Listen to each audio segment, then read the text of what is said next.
इतना प्रतिशत की कमी हुई है और एक्चुअली में कमी कितने का हुआ है 56 रुपए। टोटल एसआई है, टोटल एसआई आपके सामने दे रखा है 390। तो बहुत इंपॉर्टेंट है और बार बार एग्जाम में ये पूछा जाता है 1-1/N2-1 बराबर T1/T2। जब साधारण ब्याज हमेशा हर वर्ष का समान होता है तो धन 7 तो होगा नहीं, तो धन हो जाएगा आपका 3 और मिश्र धन हो जाएगा आपका 7। मंजिल उन्हीं को मिलती है जिनके सपनों में जान होती है, कि मंजिल उन्हीं को मिलती है जिनके सपनों में जान होती है। पंख से कुछ नहीं होता है, हौसलों में उड़ान होती है।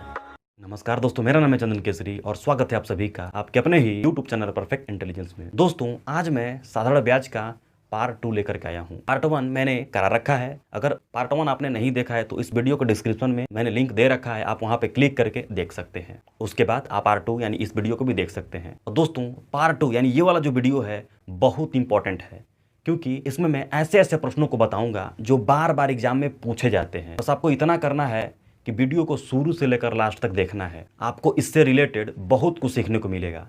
तो देर न करते हुए चलिए आज के इस वीडियो को शुरू करते हैं।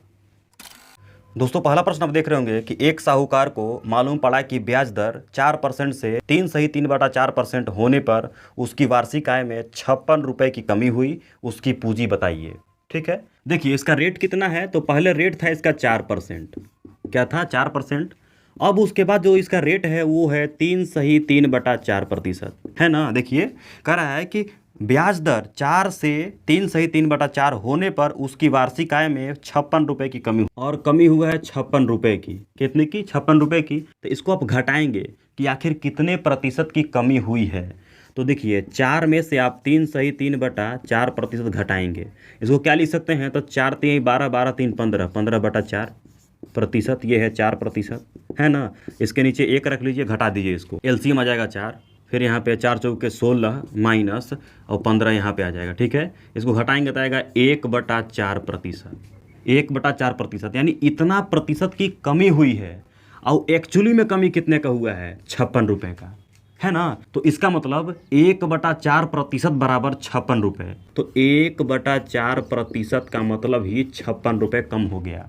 एक का मान बताएंगे हम लोग 1% का, तो 56, ये 4 ऊपर चला जाएगा। अब इसको गुणा करेंगे तो 4 छके होता है 24 हासिल 2, 4 5 20 होता है 20 और 2 22 हो गया। ठीक है, और 100% का मान बताएंगे तो 2 जीरो लगा देंगे, यही इसका आंसर होगा। देखिए दूसरा प्रश्न पढ़िएगा कि कितने समय में 6% वार्षिक दर से 900 का साधारण ब्याज उतना ही हो जाएगा जितना 540 का 8 वर्ष में 5% की दर से साधारण ब्याज हो जाता है। इसमें 2 क्वेश्चन दे दिया है और दूसरे क्वेश्चन अकॉर्डिंग आपको पहला वाला बताना है। देखिए पहला क्या कह रहा है कितने समय में, तो टी बराबर क्वेश्चन मार्क 6% यानी आर का मान कितना दिया है 6%। उसके बाद प्रिंसिपल कितना दिया है तो 900। इसका साधारण ब्याज उतना ही हो जाएगा जितना कि देखिए 540 यानी पी बराबर है 540, टी बराबर है 8 वर्ष और रेट कितना है 5%। अब इसका आप साधारण ब्याज निकालिए, जो साधारण ब्याज इसका आएगा इस पर रख दीजिएगा, उसी के हिसाब से आपका टाइम निकल जाएगा। तो इसका पहले निकालना पड़ेगा। तो एसआई बराबर होता है PRT/100। तो पी का मान कितना है 540 मल्टीप्लाई आर का मान कितना है, आर का मान है 5% और टी का मान कितना है 8 बटे में 100 होता है ना। तो 1 0 से 1 0 खत्म, 5 से 5 गुना 10 होता है, 2 से 2 चौके 8 हो गया। अब इसको मल्टीप्लाई कर लेंगे तो 4 चौके होता है 16 और 5 चौके 20 और 20 एक हासिल 21 हो गया। यानी एसआई इक्वल टू कितना आ गया 216 आ गया। अब इसी 216 को आप यहाँ पर रख दीजिए, यानी एसआई इक्वल टू क्या हुआ 216 हो गया। अब 3 चीज़ हमारे सामने मिल गया तो हम चौथा नहीं निकाल सकते हैं? निकाल सकते हैं। देखिए तो अब एसआई इक्वल टू क्या होता है PRT/100 लिख दीजिए यहाँ पे।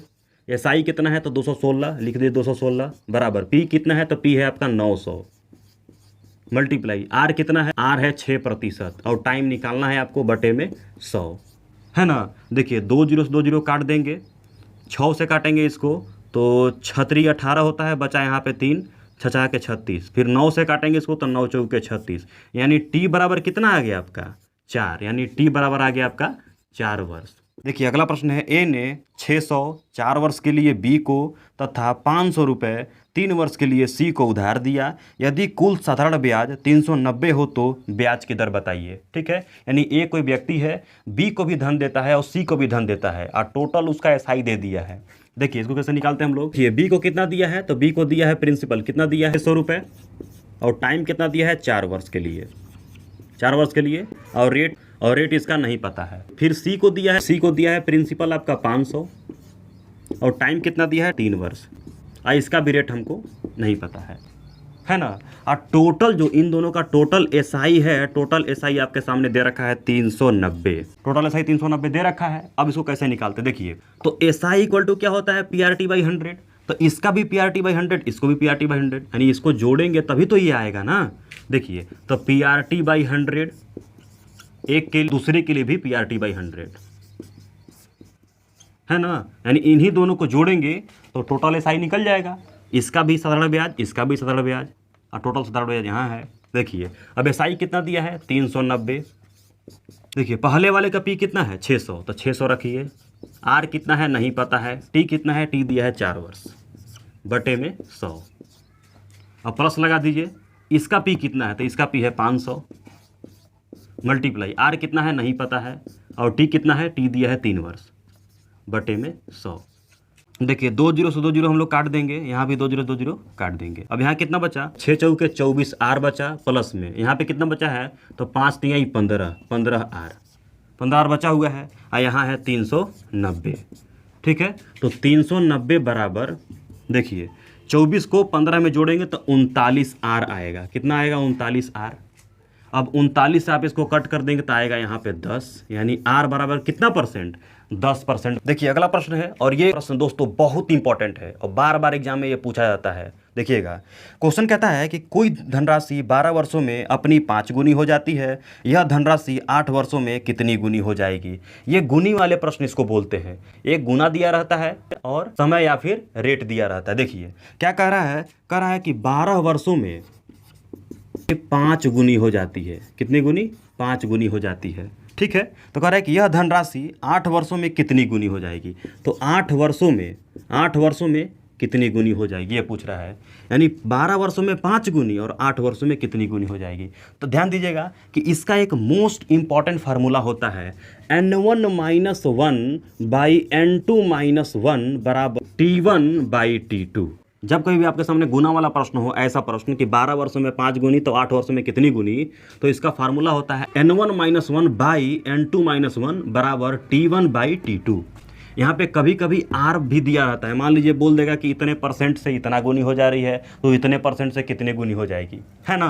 तो यहाँ पे आप आर रखेंगे। फिलहाल के लिए टी दिया हुआ है तो हम टी रख रहे हैं, है ना। देखिए एन का मतलब गुनी, ये गुनी, और n2 का मतलब दूसरा गुनी, है ना। देखिए यहाँ पे तो ये क्या है, देखिए पहला गुनी कितना दिया हुआ है, इसका n1 है, और देखिए पहला टी कितना दिया हुआ है, ये T1 है, और ये T2 है, और ये n2 का मान हमको बताना है। तो हम लोग इस फार्मूले पर रखते हैं। तो n1 का मान कितना है 5 रखिए, -1 बटे में n2 - 1, तो n2 दिया है नहीं दिया है, तो n2 - 1 रख लीजिए बराबर T1 कितना दिया है, T1 12 है, T2 कितना दिया है, T2 8।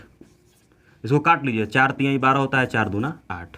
5 में से 1 घटाएंगे तो आएगा 4। यहाँ पे n2 - 1 ही रहेगा बराबर ये 3/2। इसका मल्टीप्लाई यहाँ करेंगे और इसका मल्टीप्लाई यहाँ करेंगे, तो 2 चौके 8 होता है बराबर इसका मल्टीप्लाई यहाँ, तो 3 का मल्टीप्लाई n2 में करेंगे तो 3n2, और फिर 3 का मल्टीप्लाई 1 में करेंगे तो -3, है ना। अब देखिए ये 3 इधर आ जाएगा तो प्लस में आ जाएगा, तो 8 और 8 + 3 बराबर 3n2 हो गया। अब 8 3 को जोड़ेंगे तो 11 आएगा, यानी 11 बराबर 3n2। अब ये देखिए 3 क्या में है, गुणा में है, इधर आएगा तो डिवाइड में, तो 11/3 बराबर n2। अब इसको आप मिक्स्ड फ्रैक्शन में लिख दीजिए, तो 3 3 के 9 होता है, ऊपर 2 बचा, अब नीचे 3 रहेगा, तो n2, यानी वो धन 8 वर्षों में 3 सही 2/3 गुनी हो जाएगी। देखिए अगला प्रश्न है कि कोई धनराशि साधारण ब्याज पर 3 वर्ष में 2400 तथा 5 वर्ष में 3000 हो जाती है, तो धन बताइए। मोस्ट इंपॉर्टेंट प्रश्न है। इसमें 2 समय दिया है और 2 मिश्र धन दिया है। देखिए 3 वर्ष में कितनी हो जाती है 2400, और 5 वर्षों में कितना हो जाती है 3000। ठीक है 3000। कोई भी धन है आपका 5 वर्षों में 3000 और 3 वर्षों में 2400 हो जाती है, तो धन बताइए। ये मिश्र धन दिया हुआ है, मिश्र धन। तो जब 2 समय और 2 मिश्र धन दिया हो, ठीक है ना, तो इसको देखिए कैसे लगाते हैं। पहले आप इसको डिफरेंस निकालेंगे, इसका अंतर। तो 5 में से 3 घटाएंगे तो 2 वर्ष आएगा, है ना। देखिए अब 3000 में से 2400 घटाएंगे तो आएगा 600, है ना। यानी 2 वर्ष का ब्याज कितना है, 600। अब आपको पता होगा कि साधारण ब्याज हर वर्ष का समान होता है। तो 2 वर्ष का साधारण ब्याज कितना है, 600। 1 वर्ष का निकाल लेंगे तो आएगा 300। 1 वर्ष का कितना आ जाएगा, 300। और साधारण ब्याज हमेशा हर वर्ष का समान होता है। तो जब 1 वर्ष का 300 है, इनसे देखिए 5 वर्ष है ना, तो 5 का मल्टीप्लाई कर दीजिए। 5 से क्या होता है, 15। तो 5 से 1500, यानी 1 वर्ष का ब्याज कितना था, 300। तो हम 5 से मल्टीप्लाई कर दिए तो 1500 ब्याज आ गया। क्या आया है, ये ब्याज आया है। और ये है आपका मिश्र धन। तो जब 5 वर्ष का ब्याज आप इसमें से घटा देंगे, यानी ये मिश्र धन है 5 वर्ष का, 5 वर्ष का ये मिश्र धन है और ये 5 वर्ष का ब्याज है। तो आप मिश्र धन में से ब्याज को घटा देंगे तो मूलधन आ जाएगा ना। देखिए तो आप 1500 इसमें से घटा दीजिए, कितना आएगा, तो 3000 में से 1500 घटाएंगे तो 1500 आएगा। यानी वो धन कितना था, 1500। देखिए फिर से एक बार समझा रहे हैं कि 5 वर्ष में 3000 हो रहा है कोई भी धन, और 3 वर्ष में 2400 हो जा रहा है। तो हम लोग इसको घटा दिए, यानी 5 में से 3 घटाएंगे तो 2 वर्ष आएगा। 3000 में से 2400 घटाएंगे तो 600 आएगा। यानी 2 वर्ष का ब्याज हमारे सामने कितना था, 600। 1 वर्ष का निकालेंगे तो आएगा 300। और साधारण ब्याज हमेशा हर वर्ष का बराबर होता है। तो जब 1 वर्ष का 300 आ गया, 5 वर्ष का ब्याज कितना आएगा, तो 5 से मल्टीप्लाई करेंगे तो 1500। तो 1500 ब्याज है और ये 3000 आपका मिश्र धन है। तो आप इसको घटा देंगे तो 1500 आ जाएगा। यही आपका मूलधन है, ठीक है ना। कि अगला प्रश्न है, किसी धन का मिश्र धन उस धन का 7/3 भाग है, तो उसी दर से उतने ही समय में कितना धन लगाया जाए कि मिश्र धन 1106 रुपये हो जाएगा। मिश्र धन है कितना आखिर, तो मिश्र धन उस धन का 7/3 भाग है। का मतलब मल्टीप्लाई होता है, ठीक है ना। तो उस धन का 7/3 भाग, का मतलब मल्टीप्लाई। अब ये यहाँ पे आपका मिश्र धन है। तो मिश्र धन देखिए, तो धन 7 तो होगा नहीं, तो धन हो जाएगा आपका 3 और मिश्र धन हो जाएगा आपका 7। यानी मिश्र धन आपका 7 आ गया और धन कितना आ गया, 3, है ना। देखिए कुल मिश्र धन आपके सामने दिया हुआ है 1106। तो मिश्र धन हमारा कितना आया है, 7। अब यहाँ पे दिया कितना है, 1106। तो 7 बराबर 1106, यानी कुल मिश्र धन दिया था हमारे सामने। अब हमारा यहाँ देखिए मिश्र धन आया है 7 इकाई। तो 1 का मान निकालेंगे तो 1106/7, तो काट देंगे कितना आएगा। तो 1 का मान कितना आया, 158। हम 3 का मान बताएंगे, क्यों, क्योंकि 3 धन था। तो 3 का आप मल्टीप्लाई कर दीजिए। तो 3 बटे होता है 24 हासिल 2, 3 पचे 15 होता है, 15 2 17 हासिल 1, 3 एकम 3 1 4, 474 रुपया वो धन आएगा, यानी प्रिंसिपल आएगा। तो आशा करता हूँ कि ये सारे प्रश्न आपको समझ में आए होंगे। अगर ये वीडियो आपको अच्छी लगी हो तो वीडियो को लाइक शेयर कीजिएगा, और चैनल पर नए होंगे तो सब्सक्राइब कर दीजिएगा। तो मिलते हैं नेक्स्ट वीडियो में एक नए टॉपिक के साथ। तब तक के लिए जय हिंद, जय भारत।